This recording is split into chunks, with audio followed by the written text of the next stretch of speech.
And thus we see that user trust is not an algorithm, it's an emotion. A product doesn't just need to work, it needs to feel right. I take a breath. The first one in 40 minutes, it feels like. The air in the auditorium here at Stanford's D School is thick, electric. My master's thesis on human-computer interaction. Done. I look at the front row. Dr. Ackerman, my advisor, a legend in behavioral design, is nodding slowly. His eyes, which usually cut right through you, look impressed. Next to him are the heads of UX from Meta, Apple, and several startups that will define how we live for the next 10 years. They aren't looking at me like a student. They're looking at me like a resource. 5 minutes ago, Dr. Ackerman called my work a breakthrough in behavioral design. I let myself smile, and I scan the room for the familiar faces. Mine, and I find them.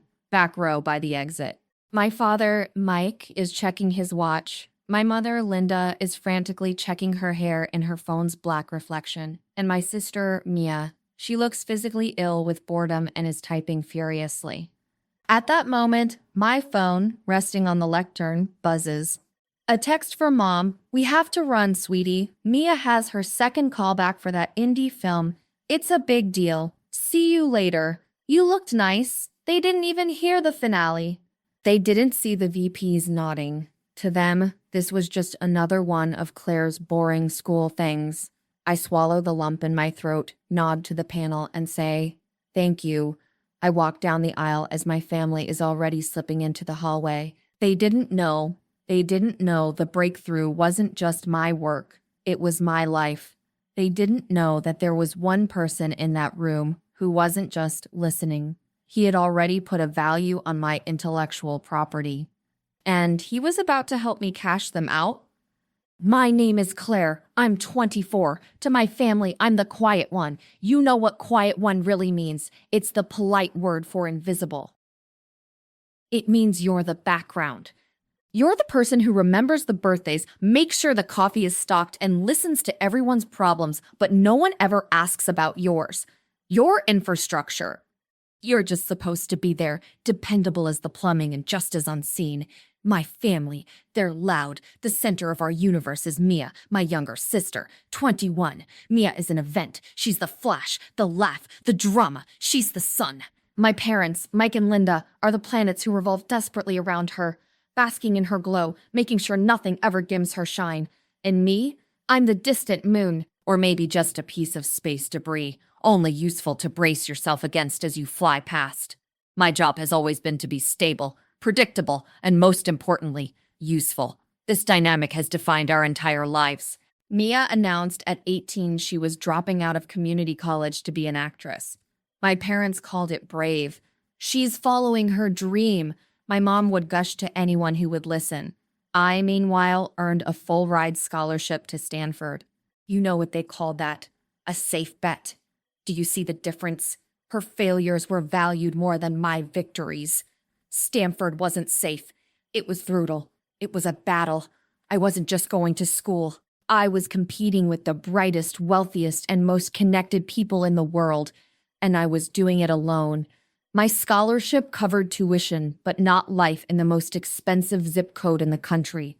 So I worked. I got a research assistant position at Stanford's behavioral design lab. It sounds high-tech, but my job isn't code. My job is people. I study the why. Why do you trust one app with your bank details, but not another? Why does one phone notification make you smile and another one give you anxiety? Why do you scroll one feed for hours and close another in 5 seconds? My job is to understand human emotion. The irony is, my own family refused to understand mine. I love that, but I want to be my highest feat all the time. The time I do see, everything I earned was earmarked. My small RA stipend was for my share of the rent on the tiny Palo Alto apartment I shared with 3 other grad students. It was for my textbooks, it was for my food, but it rarely went to me. Claire, sweetie, Mia's headshots are just awful. She needs new ones.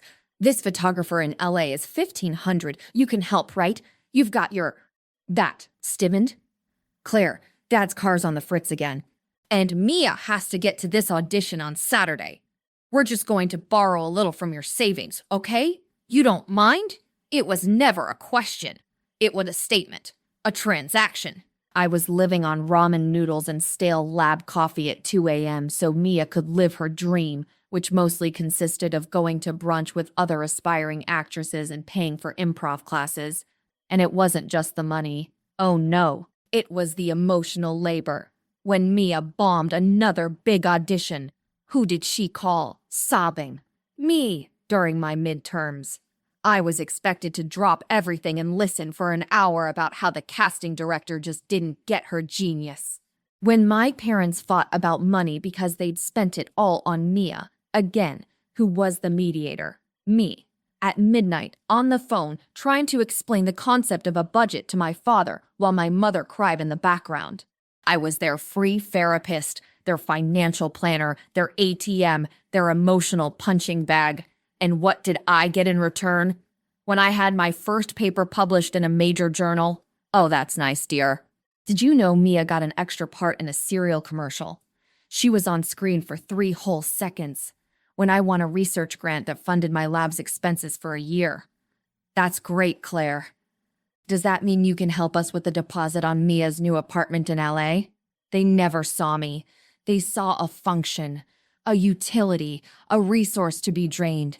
They genuinely believed my boring computer stuff was just a quaint, safe hobby, a dusty shelf to be relied upon. They had no idea what my hobby was worth. They had no idea that boring computer stuff was a multi-trillion-dollar industry. They didn't know that while they were watching Mia's every move, someone else was watching my moves very, very closely. And that someone, he didn't think I was quiet. He thought I was valuable. This graduation, this thesis defense, it wasn't just the end of school. It was an accounting, my accounting, and the bill was finally coming due. To really understand what happened, you have to understand my family. You have to understand why they are the way they are. They aren't cartoon villains, cackling and plotting world domination. Oh no, it's so much worse than that. They're realistic, terrifyingly common tragedy of human delusion. They are people who bet everything on the wrong horse and are refusing to admit it. Let's start with the golden child, my sister Mia. Mia is 21, and if you met her at a party, you would love her. She is dazzling. She has that gift you can't buy. When she walks into a room, all eyes go to her. She laughs loudly and infectiously. She tells stories with wild gestures, turning a simple trip to get coffee into an epic quest. She's all emotion, all on the surface. To people living normal 9-to-5 lives, she's a breath of fresh air. She's the dream. The problem is, the dream is a total fabrication. Underneath that glittering facade, Mia is empty. She's a mirror. She reflects what she thinks you want to see. Her personality shifts depending on who she's talking to. To my parents, she's the driven artist. To her party friends, she's the wild child. To me, she was just a liability. Mia is a master of manipulation. She's not consciously evil. It's just her mode of breathing. She learned early. At 6, she could conjure tears to get the last cookie. At 16, she could throw a tantrum that resulted in my parents co-signing for a car they couldn't afford while I took the bus. Now, at 21, she's perfected it into an art form. Her acting career is her greatest manipulative masterpiece. It's the black hole into which all family resources are thrown. It's not just a job, it's a calling. And because it's art, it can't be measured by normal metrics of success, like, say, a paycheck, or even one actual speaking role. No, Mia's success is measured in effort. She's trying so hard, my mother would say. She went to 12 auditions this month. My father would boom with pride. The fact that these were all non-paying student film cattle calls or auditions for coffee shop patron number 3 didn't matter. The drama mattered. The chase mattered. But golden children don't just appear in a vacuum. They are created. They are forged and hammered and polished by the enablers. My parents, Mike and Linda. My parents are good working-class people from Sacramento. They lived the right life. Bought a suburban house, worked hard at stable but dull jobs, My dad's a logistics manager, my mom's an admin at a dental office, and they are terrified of one thing, being ordinary. Mia is their antidote to ordinary. She is their lottery ticket. She is their chance to touch the world of fame, glamour, and excitement they never had. They aren't just supporting her. They are living through her. Her every almost is their almost. Her every trip to LA is their vacation from reality. And for this dream, they will sacrifice anything, especially if it's not theirs to sacrifice. Me. I am their safety. I am their security net. My full ride to Stanford, that wasn't a point of pride. It was a relief. Thank God. I once heard my mother whisper to my father, thinking I was asleep, "At least her college is paid for. We can use that money for Mia's classes." This is how they diminished my accomplishments. They turned them from victories into savings. My success was, to them, just a stable background utility that allowed them to fund Mia's high-risk venture. Claire, you have to understand, my father would tell me. The one time I protested giving them my textbook money. "You're set. You've got the brains. You'll always have a job. But Mia, she's only got her talent and her looks. That's a ticking clock. She has to strike while she's young. We have to help her now. You see? My hard work, my late nights, my discipline, it was all used against me. It became the justification for why I deserved less, and Mia deserved more. They had created a monster, not out of malice, but out of selfishness. They raised one daughter who didn't know how to take no for an answer, and a second daughter who didn't know how to say no. The worst part wasn't the spending. It was the language. They saw themselves as investors in the Mia startup. They bought her expensive clothes for meetings, paid for her LA apartment, which they couldn't afford, and funded endless headshot sessions. And every time their own accounts ran dry, they turned to me, their stable asset. I was their loss leader, and they genuinely believed they were doing me a favor by letting me invest in the family's future. They didn't see a person. They saw boring computer stuff. They had no idea boring computer stuff was a multi-trillion-dollar industry. They had no idea that while they were betting on their starlet in the tiny, murky pond of Hollywood, I was quietly swimming in the ocean of Silicon Valley. They were blinded by the glare of Mia's fool's gold, and that blindness, it was about to cost them everything. Graduation day at Stanford is not just an event.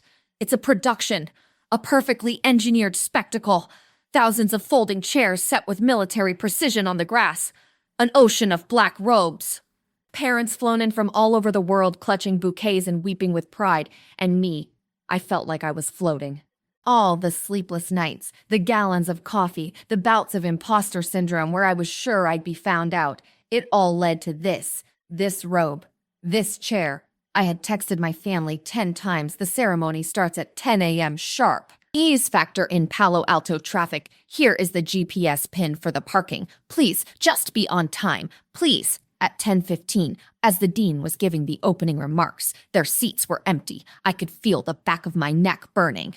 I scanned the crowd, my heart thumping in a sickening rhythm against the brass band. They're not coming. After all this, they're not coming. At 10:30, they arrived. Not quietly, not discreetly. Oh no, they arrived like them. My father, Mike, my father, Mike, arguing loudly with an usher, waving his tickets. My mother, Linda, teetering on heels that sank into the turf, shushing him loudly. And Mia trailing behind them, glued to her phone, wearing an expression like she was being led to her own execution. They stumped past 100 people, making an entire row stand up to let them pass, dropping programs, stage whispering. "I told you we'd be late. Mike, shut up, we're here." I shrank. I wanted to dissolve into the ground. Everyone around me was beaming, and I just felt a hot, purple-red flush of humiliation creep up my face. They were here, and they had already ruined it. The ceremony dragged on. Names, speeches, applause. I watched Mia yawn, a huge, jaw-cracking yawn that I think I could see from 50 yards away.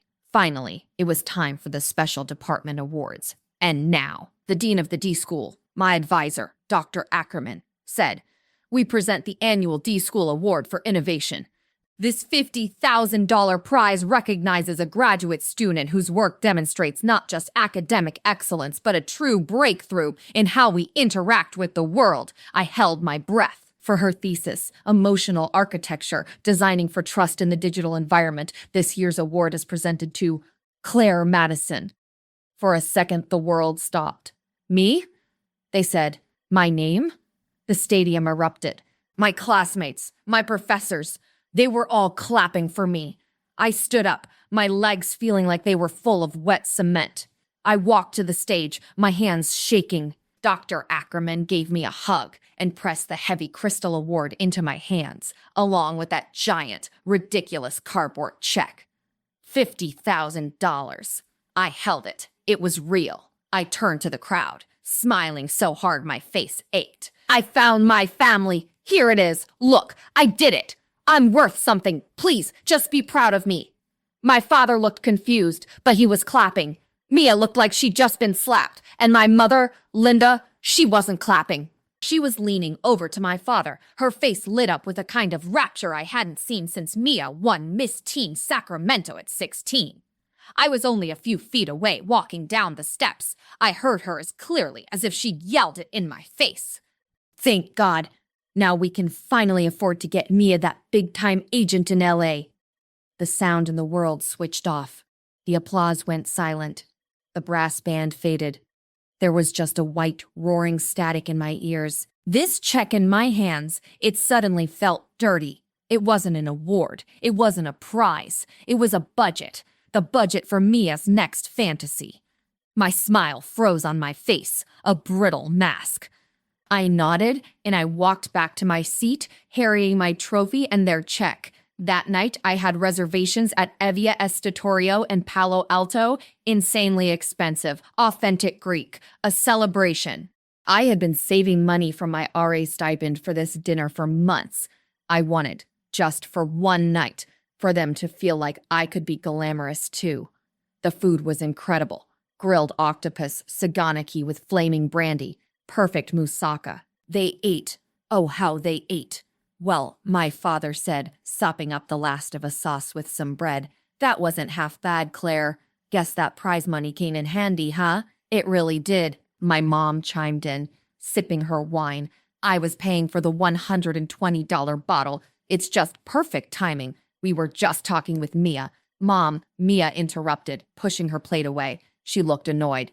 Let's not dance around it. She looked directly at me. Claire, that $50,000, do you really need it? I blinked. What? I mean, let's be real. She scoffed, leaning back. You got lucky. It was a school lottery thing. You'll have a job at some boring tech company in a week. You'll be making tons of money sitting at a desk. Me, I'm fighting out there. I'm in the trenches. My career depends on connections and momentum. I couldn't believe what I was hearing. Mia, it wasn't a lottery. It was 2 years of my work. Exactly. My mother cut in, her hand protectively on Mia's arm. Claire, sweetie, you've always been so smart. This stuff is easy for you. Mia has a window of opportunity. This agent, Damien Cross, he's the one. But he needs a $10,000 retainer just to take her on. $10,000, I whispered. You want me to give you $10,000 of my prize money?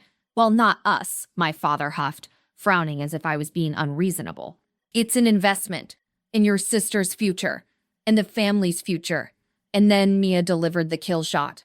Frankly, Claire, I think I deserve all of it. I've spent years investing in my craft. You just sat in a library.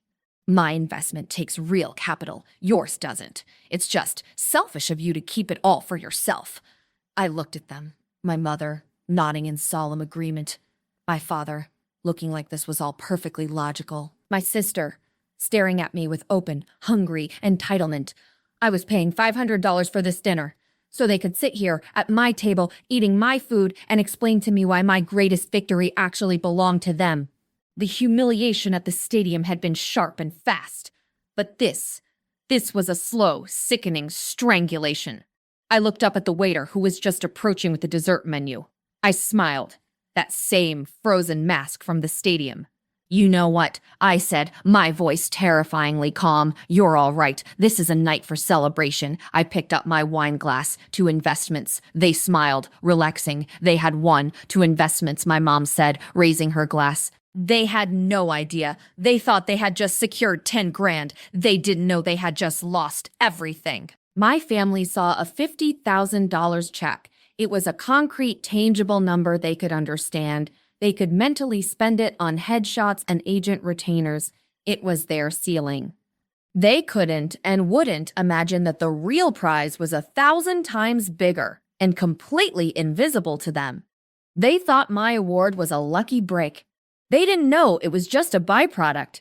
My real secret weapon had nothing to do with prize money. His name was Jacobs. The Jacobs. If you use a smartphone, you've probably touched one of his products at least 3 times in the last hour. He was the CEO and founder of Aperture Labs, the company that didn't just build apps, it built habits. Their social networks, their fitness trackers, their meditation apps, all of them were designed with an almost frightening understanding of human psychology. They were sticky. They were brilliant. And they had made Jacobs a billionaire before he was 35. He wasn't like the other tech titans. He didn't wear goofy t-shirts or talk about disruption. He was quiet, intense, wore perfect-fitting cashmere sweaters, and talked about empathy and responsibility. He had come to Stanford as a guest lecturer for 1 semester at our D school. Most of the students swarmed him, moths to a flame, desperately pitching their ideas. I stayed back. I just watched.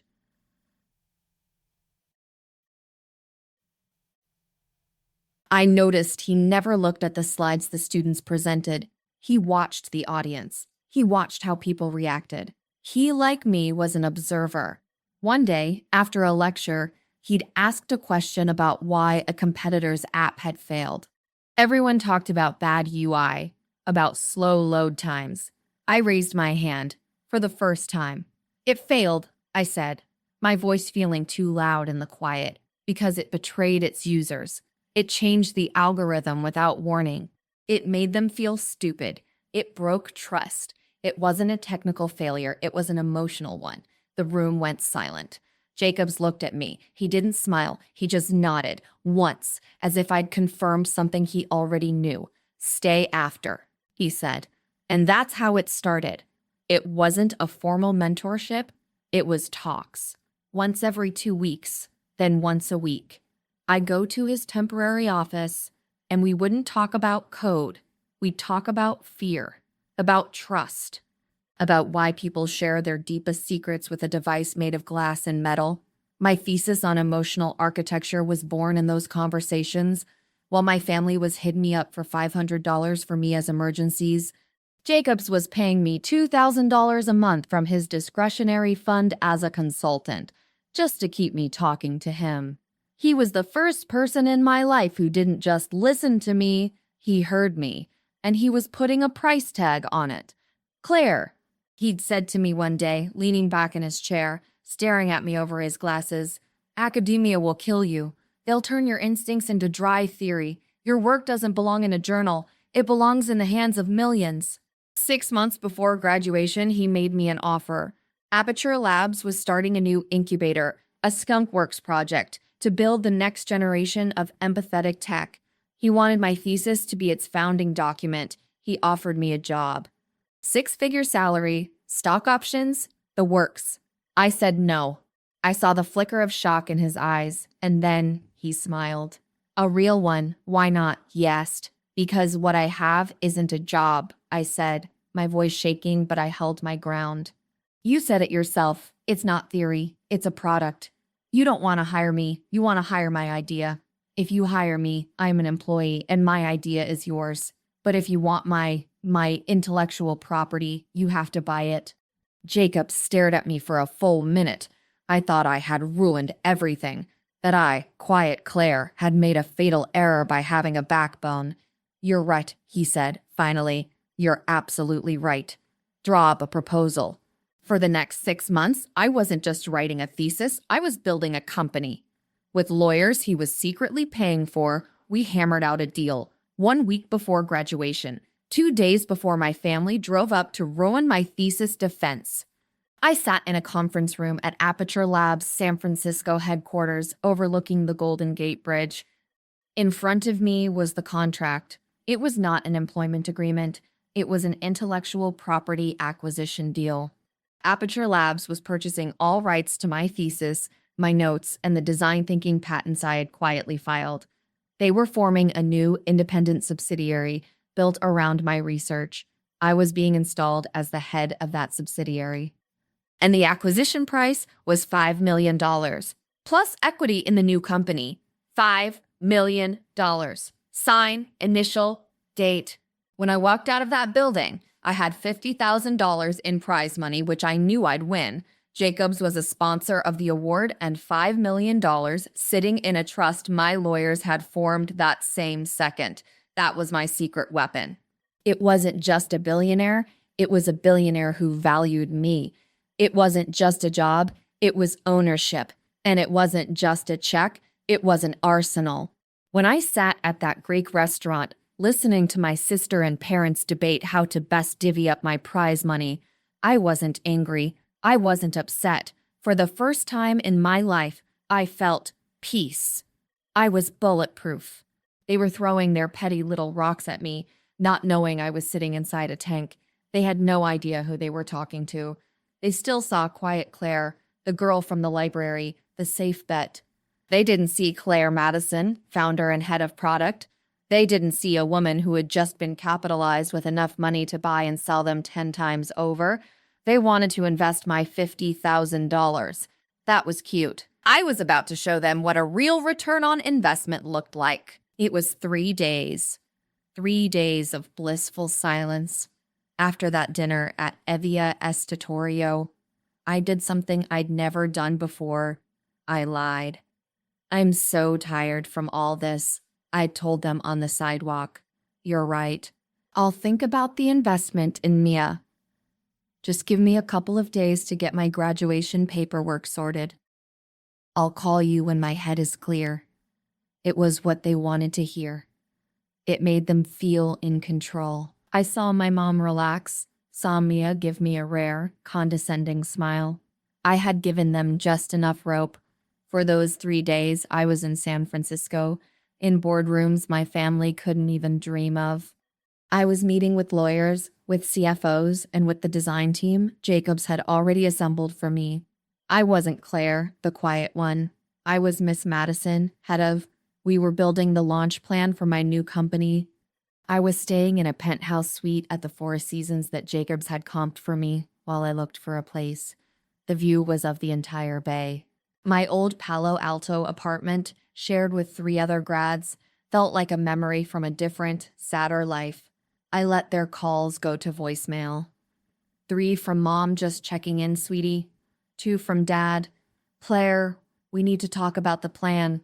And 15 from Mia texts. So have you decided? Claire, don't ignore me. You promised. You're being so selfish. On the morning of the 4th day, a Saturday, I went back to my old Palo Alto apartment to pack my last few boxes. I knew they'd come. They were predictable. I was just taping up a box of textbooks when I heard them. They didn't knock. They used the key I'd forgotten they had. Claire, what the hell? We've been calling you all week. In they marched, Mike, Linda, and Mia. Not like family coming to help me move, like a squad, like a collection agency here for an overdue payment. We're having an intervention, Mia announced, crossing her arms. I sat on the edge of the desk, next to the box. I took a sip of my coffee from a paper cup. An intervention? That sounds serious. I thought you had to have a problem for one of those. You do have one, Claire, my mom snapped. You've gotten weird. You're not answering your calls. You're hiding from your family. This money, it's gone to your head. What money, Mom? My $50,000?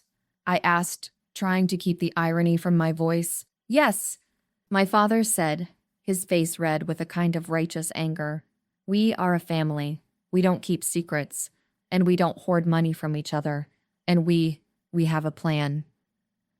A plan? I repeated. Mia stepped forward, holding. Dear God, was that a presentation? We sat down and ran the numbers, she said, her voice full of that fake, businesslike importance she reserved for big things. We're calling it the Family Future Fund. It was so absurd, I almost had to laugh. You put in the $50,000, she continued, tapping the printout. That's the seed capital. $10,000 goes to the retainer for Damien Cross. $15,000 is for my new apartment in LA, so I can be near the action. $5,000 is for new headshots and wardrobe. And the other $20,000? I asked, genuinely curious. To cover the house, my dad muttered, looking at the floor. We got a little behind, supporting Mia. We're a couple of payments down on the mortgage. This is just, to get us breathing room. I looked at them, the three of them.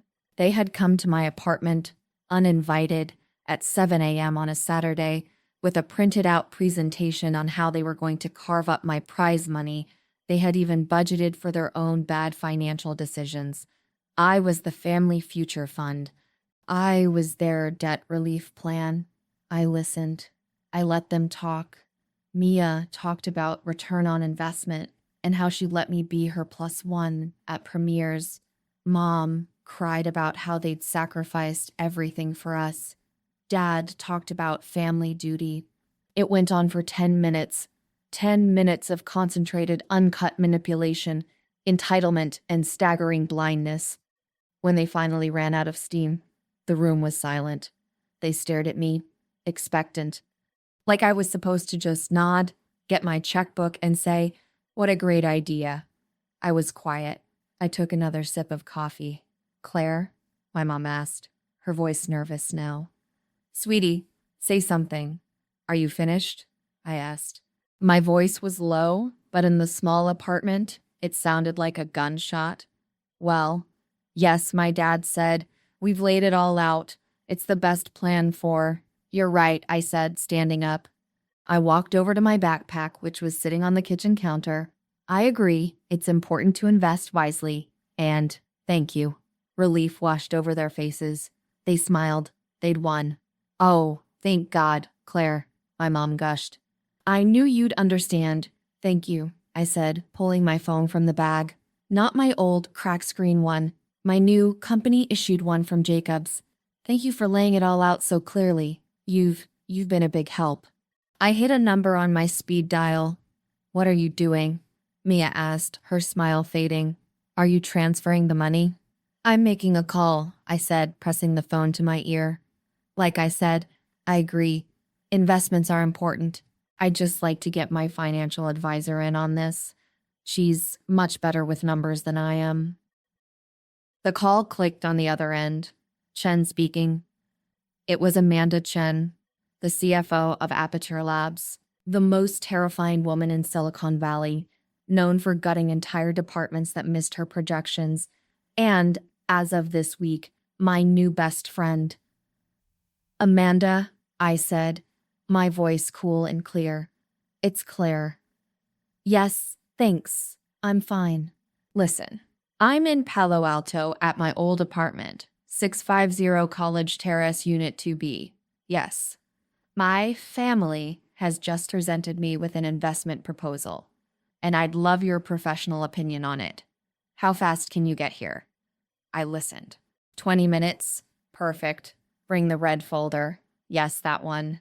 They're very interested in the mortgage. Excellent. See you then. I hung up. "Who was that?" my father demanded, his voice tight.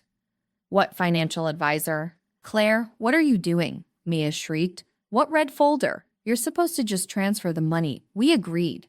"I'm not supposed to do anything, Mia," I said. I walked over to the last box and grabbed the packing tape. I said, "You were right. Investments are important, but you've presented me with your plan, and now I'm going to present you with mine." I started methodically taping the box shut. The ripping sound of the tape was the only noise in the room. Their world was on fire. They just didn't know it yet. They thought they'd come for an intervention.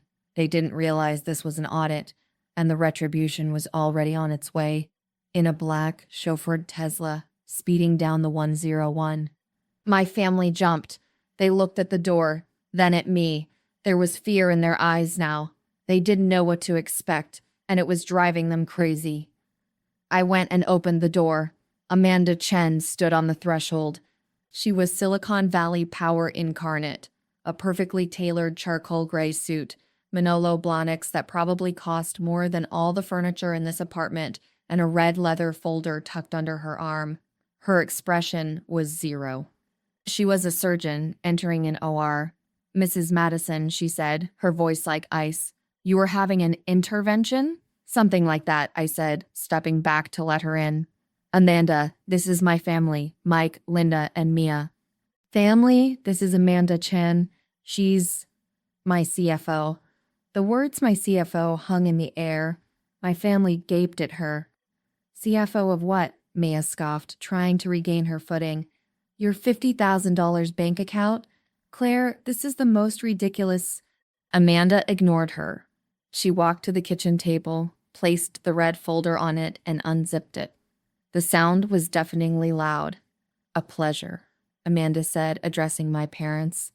"Claire asked me to come review your proposal." "The Family Future Fund, correct?" "Yes," my father said, trying to sound authoritative, but his voice wavered. "This is a family matter. I don't see why you're here." "I'm here," Amanda said, pulling out the first sheet, "because you included a line item for mortgage debt relief. That makes this a business matter, as my firm now manages that asset." Silence. "What?" my mother whispered. "What is she talking about, Claire?" "1 year ago," Amanda continued in a flat monotone, like she was reading a weather report, "your home in Sacramento was in foreclosure. You were in default on your payments for," she glanced at the sheet, "4 months. The bank was set to auction the property. You recall this?" My mother went pale. It was a temporary setback. We just paid for Mia's new headshots." "A temporary setback," Amanda nodded. The bank disagreed. "Just before the house was seized, a third party bought your debt in full. They paid it off and assumed the mortgage. That was our cousin," my father said too quickly. "Eddie, he helped us out." "No," Amanda said. "It wasn't a help out. It was an investment. Your cousin Eddie was a private holding company named Aperture Holdings, a subsidiary of Aperture Labs. That," my father shook his head, his brain trying to make the pieces fit. "That makes no sense. Why? Why would they do that? They didn't do it for a reason," I interjected. My first time speaking, my voice was calm and steady. "It was me. I asked them to. It was an advance. An advance Mr. Jacobs gave me against my future contract. I couldn't let you become homeless. It would have looked bad." Their eyes snapped to me. It was a look of pure, unfiltered horror. The horror of realization. "You?" my mother whispered. "You bought our house?" "No, Mom," I said. "I'm not kicking you out," I said, my voice cold and hard as steel. "I'm giving you a choice. You can start acting like adults and pay your own bills, or you can face the consequences." "But we can't," my mother sobbed, and there were the tears. "We can't afford those payments, not without your help. Claire, please, your sister, her career, she's so close." "Her career?" I laughed. It was a dry, harsh sound. "What career, Mom?" "A career in spending my money, a career in being a black hole. You invested in the Mia startup? Well, here's your ROI report. It's negative. You're a monster." Mia hissed, her eyes burning with a hatred so pure it was almost beautiful. "You've always been jealous of me. You're just a boring little mouse, and you got lucky. And now you want to destroy me." "No, Mia," I said, walking right up to her. "I don't want to destroy you. I'm just done funding you."